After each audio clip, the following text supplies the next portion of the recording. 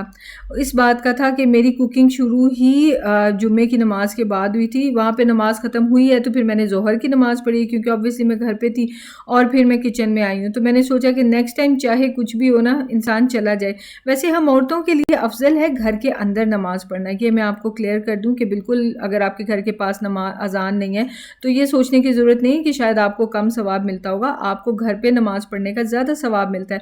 पर करीब में मस्जिद है, वैसे हम हर चीज़ के लिए बाहर निकल जाते हैं, तो मस्जिद है तो हम इसलिए घर बैठे रहें कि अजर ज़्यादा घर पे मिलेगा। तो स्कॉलर्स कहते हैं कि अगर आप जाना चाहते हैं तो आप बिल्कुल जा सकते हैं।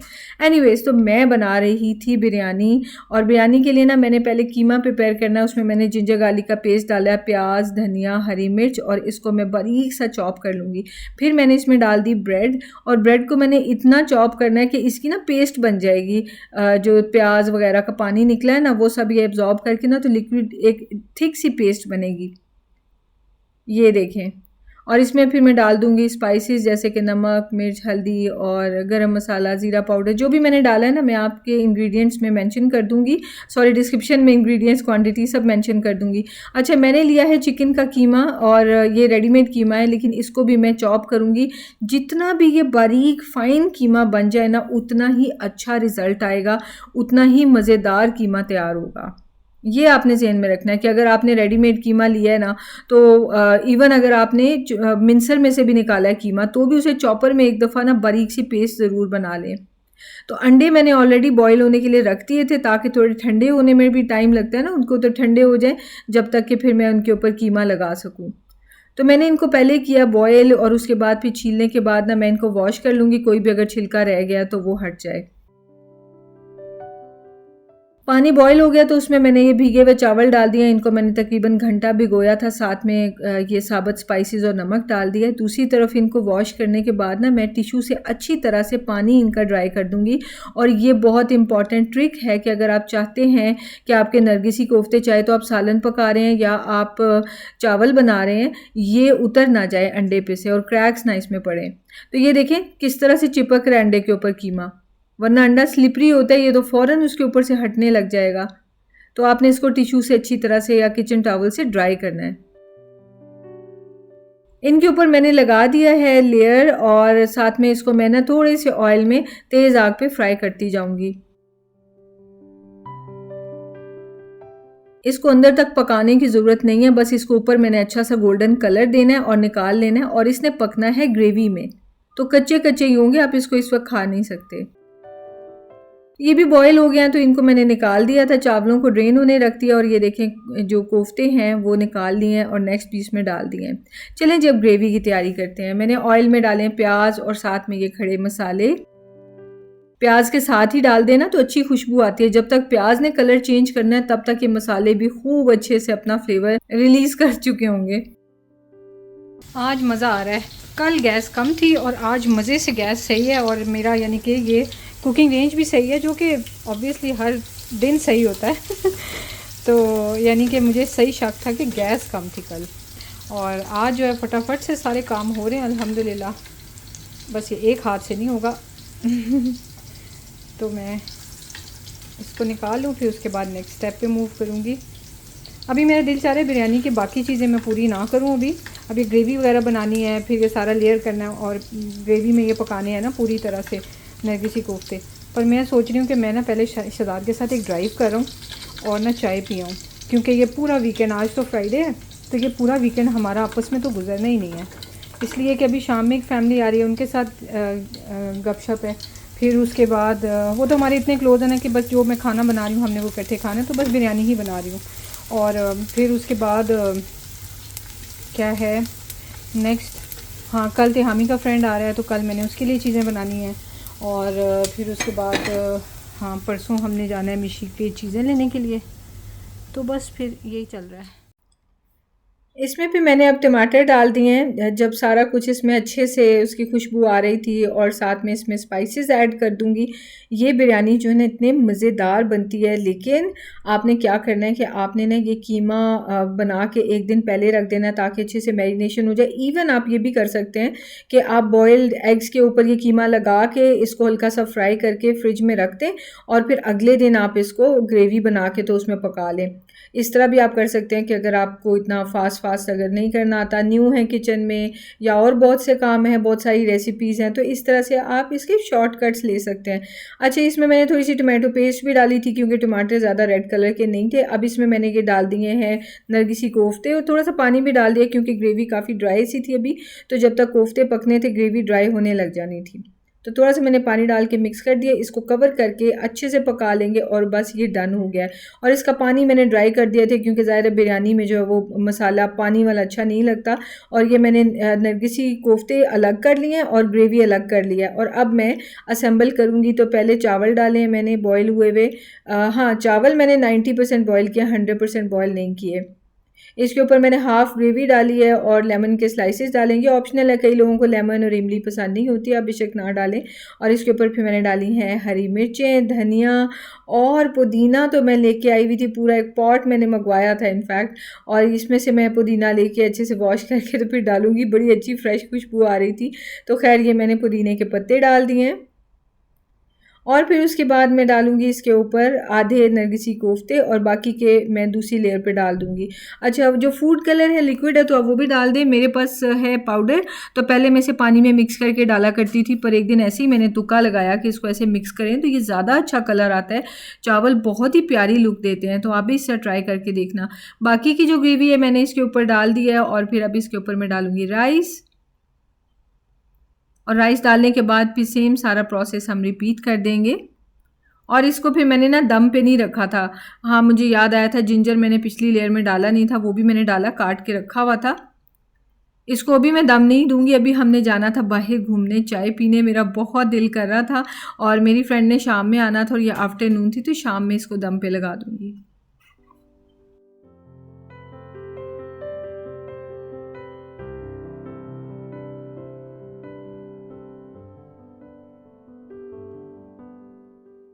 मेरी हरकतें देखी आपने बिरयानी मैंने बना ली थी, तो उसके बाद चाय पकड़ी और थोड़ा-सा राउंड लगाया। शहज़ाद ने चाय कॉफ़ी कुछ नहीं पीना था, तो मुझे राउंड लगाने ले गए। विंडो खोली थी, बड़ा मज़ा आया, ठंडी-ठंडी सी हवा आ रही थी और ये सी देखने का तो मतलब कभी भी दिल नहीं भरता, बहुत ही खूबसूरत लगता है।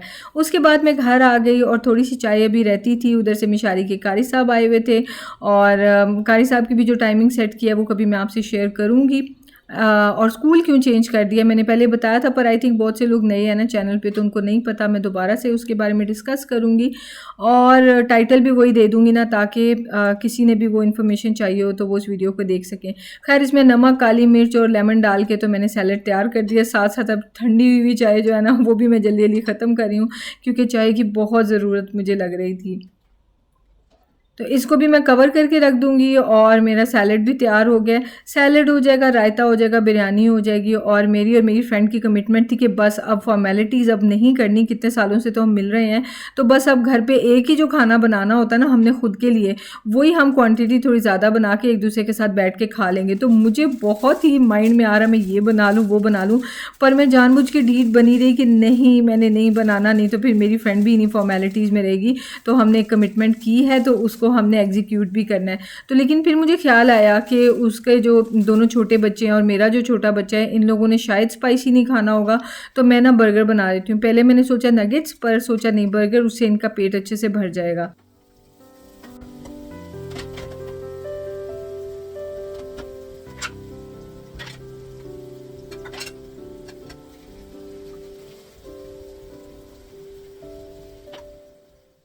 ये चिकन बर्गर्स ना सादिया के हैं। मैं बच्चों को रोज़ाना बर्गर ही बना के देती हूँ लंच बॉक्स में, क्योंकि इन दोनों को बहुत भूख लगती है। तो एक कंटेनर, एक साइड पे बर्गर होता है, जूस होता है, दूसरी तरफ फ्रूट होता है और तीसरे कंपार्टमेंट में वेजिटेबल्स होती हैं। तो तिहामी को इस बर्गर के बावजूद भूख लगती है, तो वो ना बॉइल्ड एग्स भी डलवाता है। आपने देखा होगा शायद, आई थिंक मैंने आपसे शेयर किया होगा। अच्छा, तो मैं जो इनको बना के देती हूँ ना बर्गर्स, वो ज़्यादातर मैंने शामी कबाब के बना के देने होते हैं, पर ये सादिया के मैंने इमरजेंसी के तौर पे रखे होते हैं कि एकदम शामी कबाब ख़त्म हो गए तो मैं बच्चों को ये बना के दे दिया करूँ। तो ये ज़्यादातर यूज़ नहीं होते, बट जब भी स्पेशली बच्चों के लिए बनते हैं ना, तो बहुत वो खुश होते हैं। उनको ऐसे लगता है कि ये जो है ना बाहर वाले बर्गर्स हैं, पता है मम्मा ने बनाए हैं, पर उनको बड़े मज़े के ये लग रहे होते हैं तो मैंने भी ये बर्गर भी जल्दी-जल्दी बना के रख दिए। बस मेरा किचन का सारा काम ख़त्म हो गया था और मैं शहज़ाद की हेल्प कराने आ गई, क्योंकि बेडशीट्स ना मैं हमेशा शहज़ाद से ही चेंज कराती हूँ। उसमें मैट्रेस हटा के और उसके अंदर बेडशीट लगानी होती है, क्योंकि ना ये साइड पे मैं लगा दूँ ना, जैसे साइड पे पुश करके, तो क्या कहते हैं, ये मैट्रेस की साइड पे मैं ठूँस दूँ, हाँ, ये मेरा करेक्ट वर्ड है, मैं ठूँस दूँ बेडशीट, तो उसमें से निकल जाती है। तो शहज़ाद मैट्रेस हटा के ना, तो अच्छी तरह से बेडशीट लगाते होते हैं और वो फिर ना बस ऊपर से झाड़नी होती है। मैंने डस्टर रखा होता है बेड्स के लिए, वही मैं यूज़ कर लेती हूँ, तो मुझे पूरी बेडशीट उठा के दोबारा दोबारा नहीं सेट करनी पड़ती। सो इसलिए ये काम तो मैं शहज़ाद की हेल्प ही लेती हूँ। तो पिलो कवर्स मैंने लगा दिए, साथ में शहज़ाद को जो है मैंने कहा बेडशीट चेंज कर दें, और अब मैंने जाना था थोड़ा वॉशरूम में, मुँह हाथ धो लूँ, थोड़ा फ्रेश हो लूँ, थोड़ा ज़रा रेडी शेडी हो लूँ। घर पे रह के क्या ही रेडी होना है, लेकिन ना ज़रा थोड़ी-सी फ्रेश लुक आ जाए, थोड़ा यानी कि ज़रा प्रेज़ेंटेबल तो लगूँ अपनी फ्रेंड को, ना कि उड़ी हुई शक्ल नज़र आए। तो मैं तो चली गई ज़रा फ्रेशन अप होने के लिए, और शहज़ाद से मैंने कहा कि इस रूम के जो है ना आप ही बेडशीट्स चेंज कर दें और इस रूम को रेडी कर दें।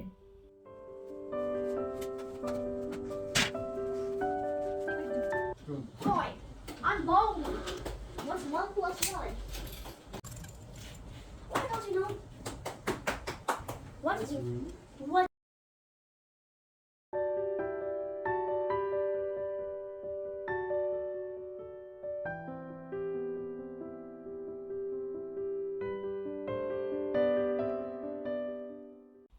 सोफ़ाज़ की ली मैंने मेजरमेंट और मैं सोच रही थी कि सोफ़ाज़ के लिए भी ना कवर्स ले लूँ। टेमू पे बहुत अच्छे रिक्लाइनर कवर्स मिलते हैं। असल में ये है कि मिशारी बाहर खेलता है, सॉक्स इसने पहनी होती हैं और घर पे आता है ना तो सीधा आके सोफ़े पे बैठता है और मैं नहीं कहती कि सॉक्स उतारो। हमारे घर में ना बहुत ठंड लगती है, मुझे भी, मिशी को भी और तिहामी को भी, सिर्फ शहज़ाद को नहीं लगती। सऊदी अरब में आपको याद भी नहीं होगा कि कभी मैंने सॉक्स पहनी हो, पर यहाँ पे हम सॉक्स पहन के फिर रहे होते हैं। तो मुझे लगता है सोफ़ाज़ गंदे हो जाएंगे, उससे बेहतर है कि मैं इसके ऊपर ना कवर लगा दूँ और फिर उसके बाद कवर उतार के तो उसको वॉश किया जा सकता है।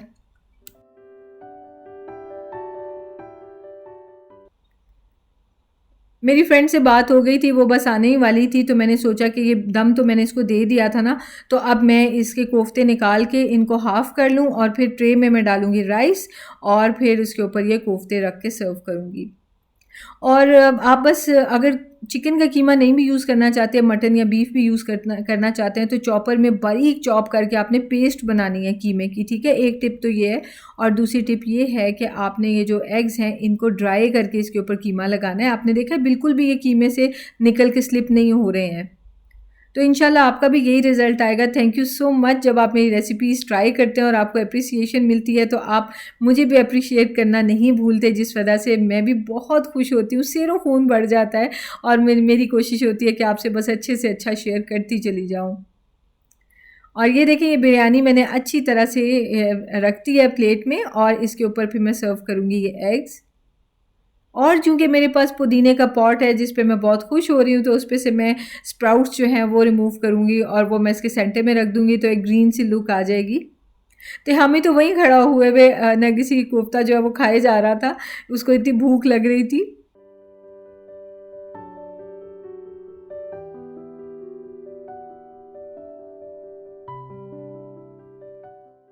बस इसके ऊपर मैंने पुदीना रख दिया है और आप चाहें तो इसके ऊपर ना जो प्याज है उसको ब्राउन करके क्रश करके वो भी आप डाल सकते हैं, वो भी अच्छी लगेगी। और चाय के लिए मैंने क्रैनबेरीज़ और वॉलनट्स रख लिए और साथ में 1 पाउंड केक चॉकलेट का मंगवा के ना बकाला से, तो वो भी साथ में रख लिया क्योंकि हमारा कैजुअल मीटअप है, बिल्कुल जो घर पे खाते हैं। घर पे तो हम चाय के साथ ये भी नहीं खाते, लेकिन मुझे फिर भी इतना सा हो रहा था कि यार चाय के लिए साथ तो कुछ रख लूँ, बिल्कुल ऐसे सिर्फ बिरयानी रख के और फिर हम बैठ जाएँ। लेकिन बड़ी मुश्किल से हम ना ये चीज़ प्लान कर चुके हैं कि हम लोग कैजुअल मीटअप्स इसी तरह ही करेंगे कि बस एक डिश बनाएंगे और मिल के खा लेंगे। तो ये था हमारा सेटअप। मिलते हैं आपसे नेक्स्ट वीडियो में इंशाल्लाह। टेक केयर, अल्लाह हाफिज़। Runway in the world. ओह अच्छा यानी जो प्लेन लैंड होता है और रुक जाता है, अच्छा इस तरह चलो फिर सिर्फ ट्रेन पायलट जा सकते हैं, अफोल ना क्योंकि वो सारा चारों तरफ पहाड़ है। पहाड़ यहाँ खाई गया था ना हाँ जी, पूरा पहाड़ है, छोटा सा रनवे, तो लैंड करेगा और ब्रेक लगा देगा। इस शारजा तरह लोग किसी टाइम पे इतना खतरनाक सा है ना, लैंडिंग के टाइम पे और टेक ऑफ दोनों ऐसा लगता है कि हम लोग मतलब किसी राइड्स में बैठे हैं।